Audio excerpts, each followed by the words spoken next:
And the existential message that comes out of the aftermath of this wrestling match is really such a pivotal message. It's a message for all of us, Jews and non-Jews. This is the wonderful thing about Torah. This is why you call your mission Torah for everyone.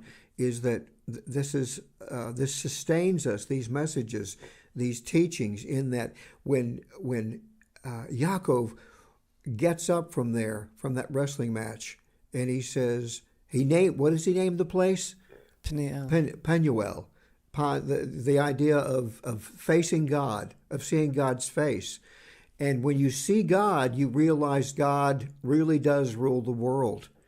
And Yaakov finally, once and for all, got the message, and it's a message for all of us, that no matter what God sends our way, it's all for the good. It's all for our struggle.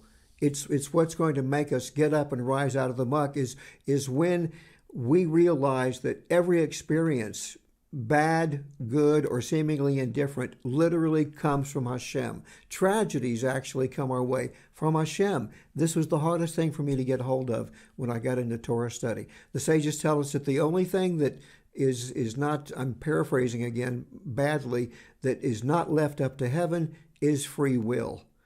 And so it's the idea is how we respond to everything that God sends our way. That's our own wrestling. I wrestle with, do I see tragedy and go, why does God do that? And I reject God, or I embrace God and say, God, it's all from you, and ultimately it's gamzo l'tova. It's all for the good. And that's another aspect of Yaakov's struggle with the angel, because again, there are so many levels of meaning, and one of the levels of understanding is that it's an internal struggle within every person. Yeah, exactly. So we that's what I hope that everybody can take away. Even all of the tribulations that we see coming upon not only the people of the Jewish people and what they've been had subjected to in the media that continues in the UN, is that it's actually all for the good. It's going to, I think, on the positive side, it's going to motivate. I pray it's going to motivate the Jewish people to, last week, what was the parsha about?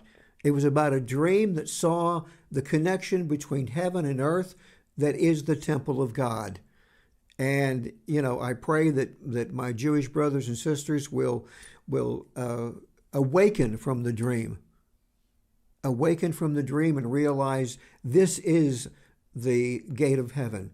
This is the place where God is going to meet humanity. The interface between heaven and earth is right there in that temple. And please God, we need one today.